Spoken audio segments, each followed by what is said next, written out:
Hello and welcome to a Smurp video, and today we are looking at ThreeZero Mighty Morphin Power Ranger Black Ranger, and on the front we got this beautiful artwork and the Mastodon sign in the circle. On the side you've got, well, pretty much that, and at the bottom ThreeZero. On the back you got another promo shot, which is very cool, and on this side, which is always hard to show, you get this, and it's sort of, it's like a hologram. I hope you saw that. Go. Turn around. And then if you open this, if you really wanted to, you could just keep them in there, which looks pretty cool. And I suspect if you were willing to invest, and you bought one for yourself and one for this, I suspect over time, the value would only rise, in my opinion. I suspect. I could be wrong, but I'm going to get this out of the box. No way this is staying in. So let's have a look at him. Okay, so here is the Black Ranger out of his cardboard sort of prison. And once again, they have done really well. So on the other Rangers, they all had defining lines that were black. But because it's a Black Ranger, they've gone with some white lines to define the Mastodon, and it does look pretty cool, although I wouldn't have had it on this section personally, but they have, I guess, just to make it their own. I certainly don't remember the lines being so pivotal, but in terms of it being a Mastodon helmet, it certainly looks the piece. I think the idea of that, it was meant to create some sort of ears. I guess that's the idea of that, but hey, it looks pretty cool. It looks pretty cool. So once again, the fabric, this bit is sort of like, oh, I always say this wrong. I always forget. Sort of like a glove sort of material, where this is sort of soft, so this bit harder. I'd probably saying that completely bonkers. These pieces are hard as always, and the hands are hard. I will gripe about this, as I always do, because this bit kind of pulls over it. It makes the wrist articulation poorer for it. Then you've got the belt, which is one piece, and you got the Morphin that just sits on front of it. So that's just, there we go. That came out really well. See Power Rangers, you can see a Mastodon coin in there. That looks very, very cool. There we go. Very, very nice. And throughout it, you can see the seams throughout this. I don't have any issue with that whatsoever. You know, as far as I'm concerned, these things are a work of art, and they do look gorgeous. You've got this bit at the back, which just covers the piece if you wanted to take it off. I've never tried nor wanted to. I feel like it's a risk, and I'm not going to risk this. That cost me, what, 90 quid, etc. So, always going to be careful with these figures, no matter, you know, I obviously want to show you the best of the best in terms of how they articulate, but I will not risk something that I've spent a lot of money on. A, because my wife will kill me. She'll kill me already, knowing the cost of these. And I was lucky. I got mine from Comics and Cartels, and I paid over several months, piece by piece. You know, I may have a decent job. I may be reasonably well off, but I do have a family. I have a house to run. I have kids to support. I have my wife. You know, those things are important and should always come first. Sorry, I went on a bit of a tangent there. So the helmet, so the head can go around, and as always, very disappointed that we didn't get a head to go with this figure. So I would have loved a Zack head with dreadlocks or without dreadlocks.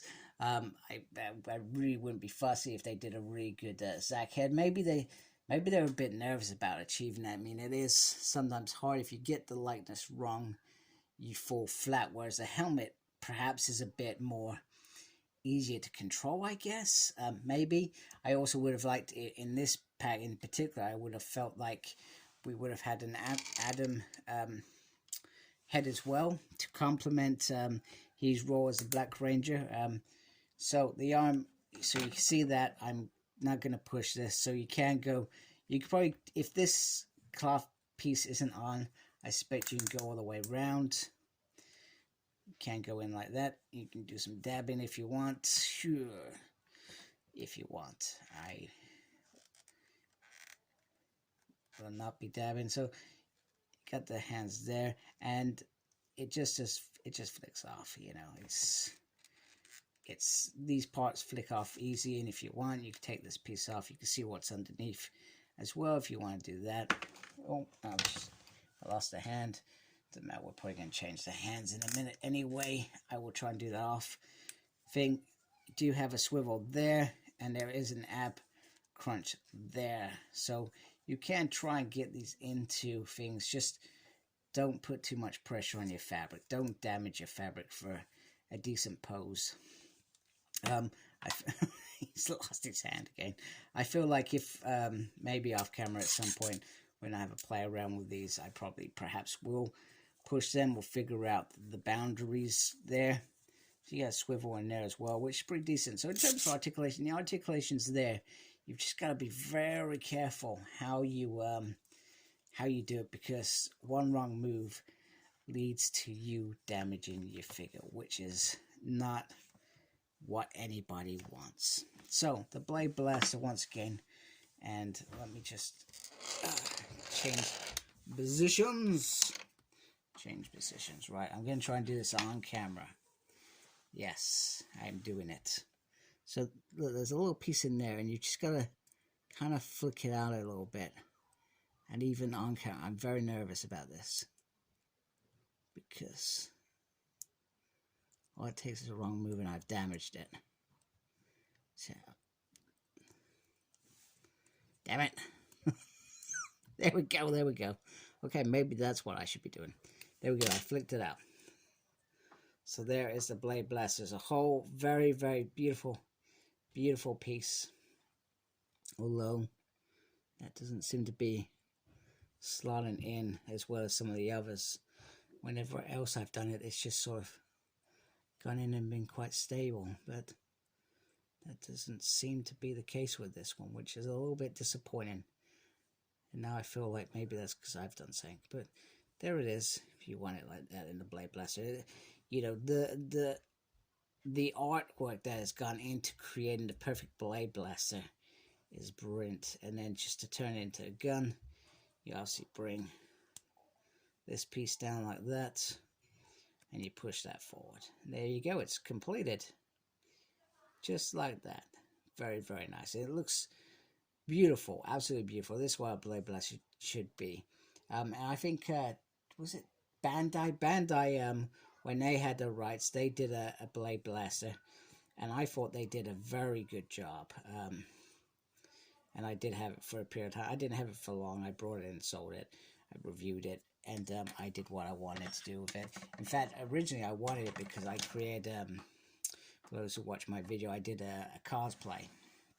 And I created, I was trying to create the Sentry, the Black Sentry's outfit, and that was part of that vision. Eventually that vision went away because I just couldn't afford it. Anyway, here is the Power Axe, which is a very, very nice size. I love the fact it's got the Mastodon on it. It does have, so they've created, so it looks like it's battle worn.